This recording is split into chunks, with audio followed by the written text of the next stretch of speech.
Hello, dear dreamers. Welcome to the Sleepy Legends channel.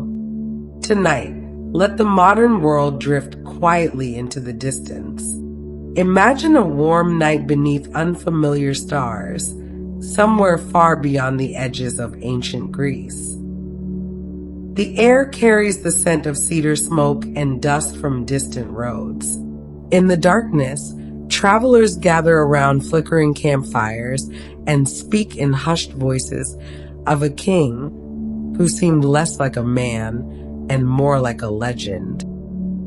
They tell stories of a young conqueror who crossed mountains and deserts, marched farther than anyone believed possible, and built an empire that stretched toward the ends of the known world. Some whispered that he was destined for greatness before he was even born. Others believed the gods themselves walked beside him. Tonight, we'll slowly journey through 100 fascinating facts about Alexander the Great, the brilliant and restless young ruler who conquered much of the ancient world before reaching his 30th year. And before you settle into your most comfortable pillow, please take a moment to give this video a thumbs up and subscribe if you enjoy these sleepy journeys through history and myth. You'd be helping Sleepy Legends channel continue to grow. Now let your breathing slow. Allow your thoughts to grow quiet. Settle deeper into comfort as the campfires fade into the distance and the ancient world begins to awaken around you. Our story begins not with an emperor, but with a child named Alexander. Alexander was born in July 356 BCE in Pella, the ancient capital of Macedonia. The exact date is believed to be around July 20th or 21st, though ancient sources vary slightly in their accounts. His father was King Philip II of Macedonia, a brilliant military strategist who transformed Macedonia from a backwater kingdom into the dominant power of Greece. Philip's innovations in warfare would later serve as the foundation for Alexander's conquests. Alexander's mother was Olympias, a princess from Epirus and a woman of fierce intelligence and ambition. She was known for her devotion to mystical religious cults and would play a crucial role in shaping Alexander's sense of destiny. On the night of Alexander's birth, legend says the Temple of Artemis at Ephesus, one of the 7 wonders of the ancient world, burned to the ground. Ancient writers later claimed this was because the goddess was too busy attending Alexander's birth to protect her temple. Also on the night of his birth, Philip received news of 3 victories. His general Parmenion had defeated the Illyrians, his horse had won at the Olympic Games, and Alexander had been born. Seers told Philip that a son born on such a day of triple victory would be invincible. Alexander's lineage was extraordinary. Through his father Philip, he claimed descent from Heracles, the greatest of Greek heroes. This connection would deeply influence his self-perception and ambitions. Through his mother Olympias, Alexander claimed descent from Achilles, the legendary warrior of the Trojan War. He would carry a copy of Homer's Iliad throughout his campaigns and sleep with it under his pillow. The relationship between Philip and Olympias was tempestuous and would eventually deteriorate into bitter hostility. Their conflicts would create a difficult emotional landscape for the young Alexander. As a boy, Alexander received the finest education available. Philip spared no expense in preparing his son for greatness, hiring the best teachers from across the Greek world. When Alexander was 13, Philip hired the philosopher Aristotle to be his tutor. This relationship would last 3 years and profoundly shape Alexander's worldview, intellectual curiosity, and approach to the cultures he would later encounter. Aristotle taught Alexander at the Temple of the Nymphs near Mysa, and I do apologize if I'm not pronouncing that correctly. Aristotle created a small academy where Alexander studied alongside other young Macedonian nobles who would later become his companions and generals. Under Aristotle's tutelage, Alexander studied philosophy, medicine, science, literature, and rhetoric. He developed a lifelong love of learning and carried scholars with him on his military campaigns to document new discoveries. Aristotle gave Alexander a copy of Homer's Iliad, which Alexander treasured above all his possessions. He commissioned a special edition called the Iliad of the Casket that he kept in a precious Persian chest captured after the Battle of Issus. Alexander showed exceptional intelligence from an early age. Ancient sources describe him as quick-witted, with an extraordinary memory and a passion for debate and philosophical discussion. Despite his intellectual pursuits, Alexander was also intensely physical and competitive. He excelled at running and showed early signs of the personal courage and recklessness that would characterize his military career. Interestingly, Alexander showed little interest in athletic competitions unless he could compete against kings. He reportedly said he would run in the Olympic Games only if kings were his competitors. Alexander's famous horse. When Alexander was around 10 years old, a horse dealer brought a magnificent but wild horse named Bucephalus to Philip's court. The horse was considered untamable, and Philip ordered it taken away. Young Alexander noticed that the horse was afraid of its own shadow.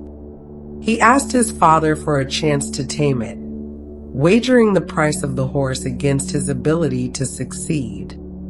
Alexander turned the horse toward the sun so it couldn't see its shadow, spoke soothingly to it, and successfully mounted and rode Bucephalus. Philip reportedly wept with joy and said, "My son, seek a kingdom worthy of yourself, for Macedonia is too small for you." Bucephalus would remain Alexander's beloved companion for nearly 20 years, carrying him through countless battles across thousands of miles. When the horse died in 326 BCE, Alexander founded a city named Bucephala in his honor. What did Alexander look like? Ancient sources describe Alexander as being of medium height for his time, likely around 5 feet 6 inches tall, which was not unusually short by ancient Mediterranean standards. He had a distinctive physical appearance that was considered very handsome by his contemporaries. His features were often described as having a certain leonine quality, fierce yet noble. Alexander had heterochromia, meaning his eyes were two different colors. One was dark brown, and the other was blue or gray, a feature that added to his striking appearance. His hair was described as honey-colored or tawny, standing up naturally in the front. This hairstyle, called the anastole, became fashionable throughout his empire and can be seen in his portrait sculptures. Alexander had a ruddy complexion and his skin was said to be very fair, even described as having a reddish tinge, especially on his face and chest. Ancient sources mention that Alexander had a very pleasant smell naturally emanating from his body, so much so that his clothes retained this fragrance. Some modern scholars speculate this might have been due to his diet, or possibly a metabolic condition. He had a distinctive way of holding his neck tilted slightly to the left, a characteristic captured in many of his portraits and statues. This became such a signature feature that his successors would imitate it. Alexander's voice was described as harsh or piercing, though effective for commanding troops on the battlefield. This powerful voice could carry across the din of battle to inspire his soldiers. Alexander, the military leader. At just 16 years old, Alexander was left in charge of Macedonia while his father Philip campaigned elsewhere. During this time, a Thracian tribe rebelled, and Alexander led an army, defeated them, and founded his first city, naming it Alexandropolis. 2 years later, at 18, Alexander commanded the cavalry at the Battle of Chaeronea in 338 BCE, where Philip decisively defeated the combined Greek forces. Alexander's tactical brilliance in breaking through the sacred band of Thebes was instrumental in the victory. The relationship between Alexander and Philip became strained after Philip took a new wife, Cleopatra Eurydice, whose uncle insulted Alexander and Olympias at the wedding feast, questioning Alexander's legitimacy. During the confrontation at the wedding, Philip drew his sword against Alexander, but, being drunk, stumbled and fell. Alexander mockingly said, "Here is the man who was making ready to cross from Europe to Asia, and who cannot even cross from one couch to another without losing his balance."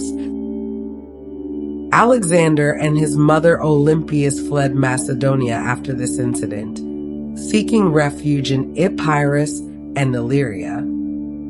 Though they were eventually reconciled with Philip, the rift never fully healed.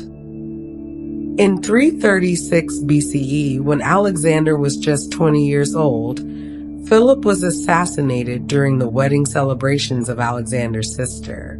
The assassin was one of Philip's bodyguards, Pausanias, though conspiracy theories swirled around the murder. Some ancient and modern historians have suspected Olympias, or even Alexander, of involvement in Philip's assassination, though there is no definitive proof. The truth remains one of history's great mysteries. Alexander immediately moved to secure his succession, eliminating potential rivals with decisive and ruthless efficiency. Within days of Philip's death, he had consolidated his position as King of Macedonia. Despite his youth, Alexander quickly demonstrated that he had inherited his father's political acumen. He secured the loyalty of the Macedonian army and the support of key nobles through a combination of charisma, strategic generosity, and displays of strength. When news of Philip's death spread, several Greek city-states rebelled, believing the young and inexperienced Alexander could be easily defeated or ignored. They would soon learn otherwise. Demosthenes, the great Athenian orator and longtime opponent of Macedonian power, dismissed Alexander as a mere boy who would never leave Macedonia. This proved to be one of history's great miscalculations. Alexander moved with lightning speed, marching his army south into Greece before the rebellious cities could organize. His rapid movements would become a hallmark of his military strategy throughout his career. At Thermopylae, the Greek council reluctantly recognized Alexander as Philip's successor. Alexander was elected hegemon of the League of Corinth, giving him command of the combined Greek forces for the planned invasion of Persia. When Thebes revolted in 335 BCE, Alexander made an example of the city that would echo through history. He destroyed Thebes completely, killing or enslaving most of its population, but specifically ordered that the house of the poet Pindar and all descendants of the poet be spared. The destruction of Thebes sent a clear message to the Greek world. No other city dared to rebel against Alexander again during his lifetime. It was a brutal but effective demonstration of power. Before launching his invasion of Persia, Alexander visited the oracle at Delphi to seek divine approval. When he arrived on a day when the oracle wasn't giving prophecies, he tried to drag the priestess to the temple himself. The priestess, struggling against him, cried out, "You are invincible, my son." Alexander immediately released her, saying he needed no other prophecy. This story illustrates his ability to seize opportunities and his confidence in his destiny. In 334 BCE, at the age of 22, Alexander crossed the Hellespont into Asia with an army of approximately 48,000 men. As he crossed, he hurled a spear into Asian soil, claiming it as his own by right of conquest. Alexander also made a pilgrimage to Troy, where he ran naked around the tomb of Achilles, his supposed ancestor, and left a wreath. He took a sacred shield believed to be from the Trojan War, which would be carried before him in battle. His first major battle was at the Granicus River, where he faced a Persian force. Against the advice of his general Parmenion, Alexander chose to attack immediately across the river, personally leading the cavalry charge. During the Battle of the Granicus, Alexander was nearly killed when his helmet was split by a Persian nobleman. His friend Clitus saved his life by cutting down the attacker. This would create a debt that would later end in tragedy. After Granicus, Alexander famously cut the Gordian knot in the city of Gordium. Legend said that whoever untied this complex knot would rule all of Asia. Unable to find the ends of the rope, Alexander simply cut through it with his sword, declaring the prophecy fulfilled. Alexander faced the Persian king Darius III for the first time at the Battle of Issus in 333 BCE. Despite being heavily outnumbered, Alexander won a decisive victory through superior tactics and personal valor. At Issus, Alexander charged directly at Darius in the Persian center. Darius fled the battlefield in panic, abandoning his mother, wife, and children. Alexander treated the captured Persian royal family with great respect and courtesy. After Issus, Darius offered Alexander an enormous ransom for his family, along with all the Persian territories west of the Euphrates and his daughter's hand in marriage. Alexander's general Parmenion said, "If I were Alexander, I would accept." Alexander replied, "So would I, if I were Parmenion." Instead of pursuing Darius immediately, Alexander turned south toward Egypt, recognizing the strategic and symbolic importance of controlling the entire eastern Mediterranean coastline before advancing deeper into Persian territory. The Siege of Tyre in 332 BCE demonstrated Alexander's determination and engineering genius. When the island city refused to surrender, he built a causeway across half a mile of sea to reach it, a feat that took 7 months and fundamentally altered the geography of the coastline. After conquering Tyre, Alexander continued to Gaza, which he besieged for 2 months.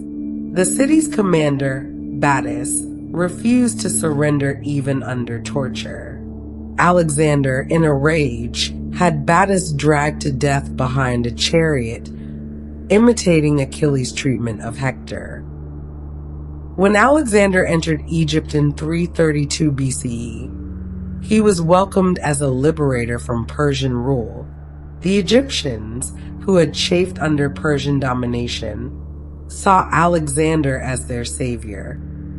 The Egyptian priests crowned Alexander as pharaoh, making him a living god according to Egyptian tradition. He was given the traditional titles and recognized as the son of the god Ammonius Ra. Alexander founded the city of Alexandria on Egypt's Mediterranean coast. It would become one of the greatest cities of the ancient world, home to the famous Library of Alexandria and the Lighthouse, another wonder of the ancient world. Alexander made an arduous journey across the Libyan desert to visit the Oracle of Ammonius at the Siwa oasis. What the oracle told him remained a secret, but Alexander emerged convinced of his divine parentage.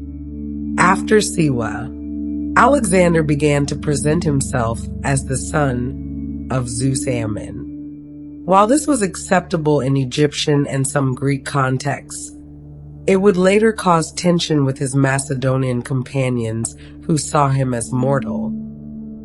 In 331 BCE, Alexander met Darius for the final time at Gaugamela.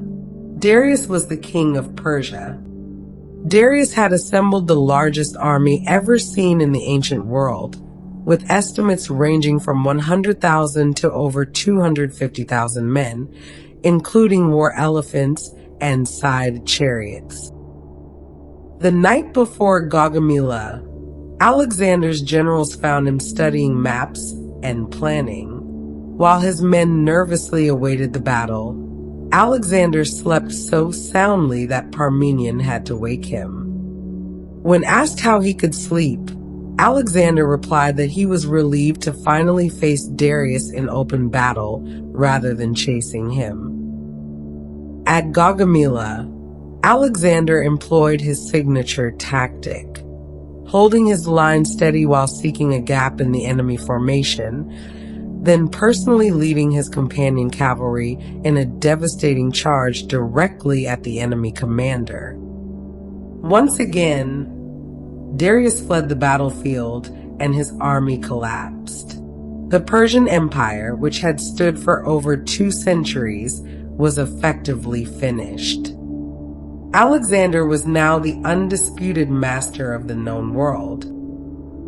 Alexander entered Babylon in triumph, and the city surrendered without resistance. He was careful to respect Babylonian customs and religious traditions, presenting himself as the legitimate successor to the ancient Mesopotamian kings. In Persepolis, the ceremonial capital of the Persian Empire, Alexander found unimaginable wealth. The treasury contained approximately 120,000 talents of gold and silver, requiring thousands of mules and camels to transport. During a drunken celebration in Persepolis, Alexander burned down the great palace of Xerxes. Some ancient sources claim this was at the urging of an Athenian courtesan named Thaís, as revenge for Xerxes' burning of Athens. Others suggest it was deliberate policy to mark the end of the Persian Empire. Alexander reportedly regretted the act when he sobered. Alexander married 3 times, each marriage serving both personal and political purposes. His first wife was Roxana, daughter of Oxyartes, a Bactrian nobleman and satrap who had resisted the Macedonian conquest.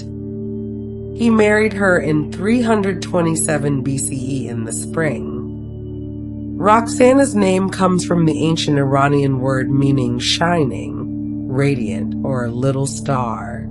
She was born around 340 BCE in Bactria, the mountainous region encompassing parts of modern-day Afghanistan, Uzbekistan, and Tajikistan.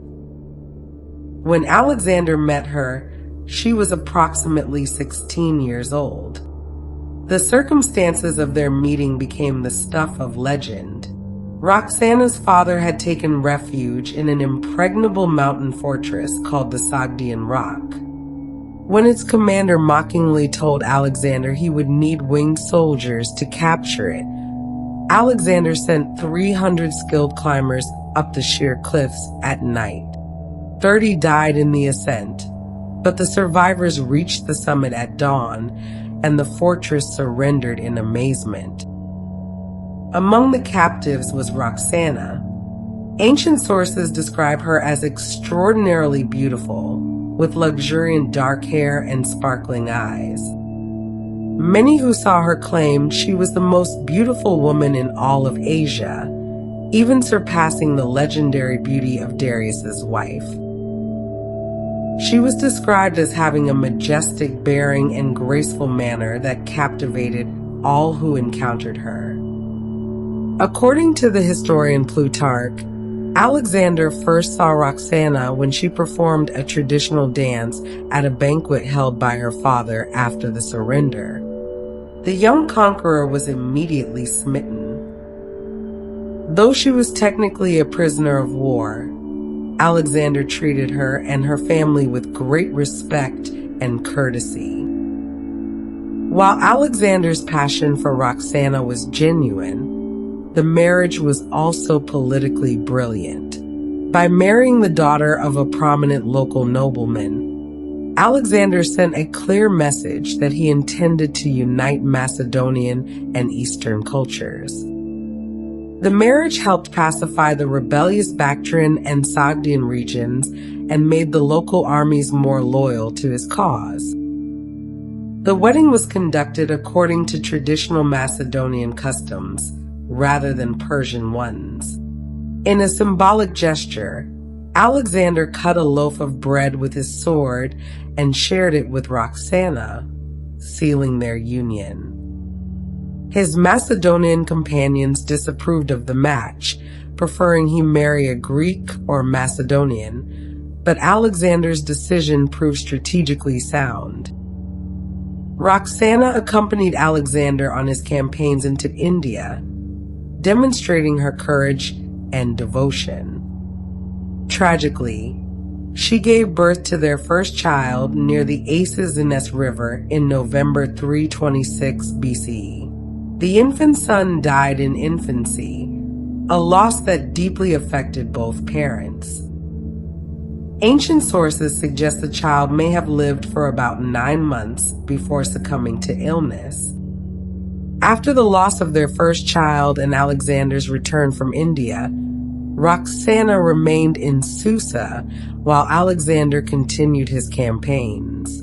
Her father Oxyartes was rewarded for his loyalty by being appointed governor of the Hindu Kush region, one of the most strategically important positions in the empire. His second wife was Statira, the daughter of Darius III. This marriage symbolized the fusion of Macedonian and Persian power that Alexander sought to achieve. Statira was the eldest daughter of Darius III of Persia and his wife, also named Statira. Both of her parents were described as handsome or beautiful, and she herself was considered sufficiently beautiful to be called lovely. She was reputed to be the most beautiful woman in Asia, with her beauty said to rival that of her late mother. She was probably born around 340 or 339 BCE, making her around 17 when captured after the Battle of Issus in 333 BCE. His third wife was Persides, daughter of the Persian king Artaxerxes III. Like his marriage to Statira, this was primarily a political union designed to legitimize his rule over Persia. Alexander's closest emotional bond may have been with his childhood friend Hephaestion. The exact nature of their relationship is debated by historians, but ancient sources consistently describe them as inseparable and describe Alexander's devastation at Hephaestion's death. Alexander and Hephaestion visited Troy together at the start of the Asian campaign, where they laid wreaths on the tombs of Achilles and Patroclus, perhaps indicating how they viewed their own relationship in light of these legendary companions. Alexander's relationship with his mother Olympias remained intense throughout his life. She regularly sent him letters full of political advice and warnings about conspiracies. Alexander once joked that his mother was charging high rent for the 9 months he spent in her womb. Alexander had an increasingly troubled relationship with alcohol as his campaign progressed. Heavy drinking was common in Macedonian culture, but Alexander's drinking became more problematic over time. During Alexander's time, wine was essentially the only alcoholic beverage consumed in ancient Macedonia and Greece.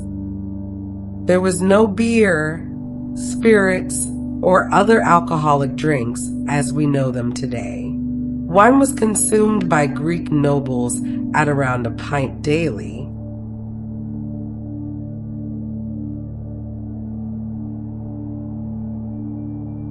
Alexander the Great was originally from Macedonia in the northern part of the Greek Empire, and its residents were known for intemperance when it came to drinking, exemplified by their custom to enjoy wine neat, uncut by water. This was considered barbaric by other Greeks. Ancient Macedonians were known to drink wine undiluted with water, a trait that their southern neighbors in Greek city-states like Athens considered barbaric. The conventional Greek practice was to dilute wine with water, sometimes at ratios of 3 parts water to 2 parts wine, or even half and half. This was done both to make the wine last longer and to prevent excessive intoxication. But Macedonians, including Alexander and his father Philip, drank their wine straight. In 328 BCE, during a drunken argument at Maracanda, Alexander killed his friend Clitus with a spear. Clitus had once saved Alexander's life at the Granicus, making the murder especially tragic. The death of Clitus haunted Alexander. He locked himself in his tent for 3 days, refusing food and water and mourning. His friends eventually had to forcibly drag him out and convince him that Clitus's death was the will of the gods. Alexander began adopting Persian customs, including wearing Persian dress and expecting his subjects to perform proskynesis, the Persian custom of prostration before the king. This deeply offended his Macedonian companions, who saw it as servile and un-Greek. When the philosopher Callisthenes refused to perform proskynesis and spoke against it, Alexander had him arrested. Callisthenes was implicated in a conspiracy plot and died in captivity under mysterious circumstances, possibly tortured. Alexander's military campaigns continued. He continued east into India. His push into India was driven by a desire to reach the edge of the world. Ancient Greeks believed the inhabited world ended somewhere beyond India at the great ocean that encircled all lands. In 326 BCE, Alexander faced King Porus at the Battle of the Hydaspes River. This was one of his most difficult battles, as he faced war elephants for the first time in significant numbers. Despite being outnumbered and facing unfamiliar tactics, Alexander won through a brilliant strategy involving a nighttime river crossing during a thunderstorm, dividing Porus's forces and attention. Alexander was so impressed by Porus's bravery that after defeating him, he asked Porus how he wished to be treated. Porus replied, like a king. Alexander not only restored Porus to his throne, but gave him additional territories. During the battle at the Hydaspes, Alexander's beloved horse Bucephalus was killed. The horse was approximately 30 years old, an extraordinary age for a war horse. Alexander founded a city, Bucephala, on the spot where Bucephalus died. After the Hydaspes, Alexander wanted to continue eastward to the Ganges River and beyond, but his army had reached its breaking point. They had been campaigning for 8 years and covered over 11,000 miles. At the Hyphasis River, Alexander's army mutinied. For 3 days, Alexander sulked in his tent, but his men would not relent. Finally, Alexander made sacrifices to the gods, which conveniently returned unfavorable omens, giving him a face-saving way to turn back. The return journey was brutal. Alexander led part of his army through the Gadrosian Desert, one of the most inhospitable regions on Earth. Ancient sources claim that more men were lost in this desert crossing than in all his battles combined. By the time Alexander returned to Babylon in 323 BCE, he had conquered an empire stretching from Greece to India, encompassing approximately 2 million square miles and home to many millions of people. In 324 BCE, Alexander's closest friend Hephaestion died of fever. Alexander was inconsolable, fasting for days and ordering the physician who had treated Hephaestion to be crucified. He ordered massive funeral games and declared Hephaestion a divine hero. Alexander planned enormous new campaigns: the conquest of Arabia, the circumnavigation of Africa, and ultimately the conquest of the Western Mediterranean, including Carthage and Rome. He ordered the construction of 1,000 ships for the Arabian campaign and had extensive surveys conducted of the Persian Gulf. His ambitions seemed limitless. In June 323 BCE, at the age of 32, Alexander fell ill after a prolonged banquet. Over the next 11 days, his condition steadily worsened despite treatment. As Alexander lay dying, his generals asked him to whom he left his kingdom. His reply was reportedly to the strongest, or possibly to Kratistos, which could be a name. This ambiguity would lead to decades of warfare among his successors. On June 10th or 11, 323 BCE, Alexander died in Babylon. The cause of death remains debated. Theories include typhoid fever, malaria, poisoning, alcoholism-related liver failure, or complications from battle wounds and his harsh lifestyle. When Alexander died, his wife Roxana was pregnant with his son, who would be born shortly after and named Alexander IV.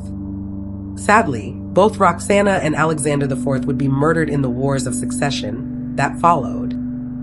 Alexander's empire immediately fractured after his death, divided among his generals in a period known as the Wars of the Diadochi. These successor kingdoms, including Ptolemaic Egypt and Seleucid Persia, would dominate the Mediterranean and Near East for centuries. The cultural fusion Alexander promoted, blending Greek and Eastern cultures, created what historians call the Hellenistic Age. This period saw unprecedented cultural exchange, scientific advancement, and the spread of Greek language and culture across 3 continents. Alexander founded over 20 cities that bore his name, many of which still exist today.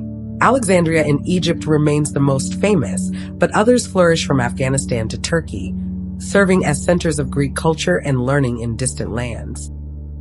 Over 2 millennia after his death, Alexander the Great remains one of history's most studied military commanders. Military academies worldwide still analyze his tactics, strategy, and leadership. His campaigns demonstrated the importance of speed, flexibility, personal leadership, combined arms tactics, and logistics. Generals from Julius Caesar to Napoleon to modern commanders have studied Alexander's methods, drawn inspiration from his achievements, and sought to emulate his success. Alexander the Great lived just 32 years and reigned for only 13, yet he changed the course of human history. From the young prince who tamed Bucephalus to the world conqueror, who wept for one of more worlds to conquer, Alexander's life was a testament to ambition, courage, intelligence, and the profound impact one individual can have on civilization itself. His legacy endures not just in the cities he founded, the battles he won, or the territories he conquered, but in the cultural bridges he built, the ideas he spread, and the standard of greatness he set that continues to inspire and challenge us today. Thank you for joining us on this journey through the life of Alexander the Great. If you enjoyed this deep dive into history, please take a moment to like this video and subscribe to our channel for more immersive and sleepy legendary content. Share this with anyone who loves history, biography, myths, or stories of remarkable individuals who shaped our world. Most importantly, we'd love to hear from you in the comments below. Which fact surprised you most? Do you see Alexander as a visionary hero or a ruthless conqueror? What other historical figures would you like us to explore? Your thoughts and suggestions help us create the content you want to see. So please leave a comment and join the conversation. Until next time, keep exploring the fascinating stories that history has to offer.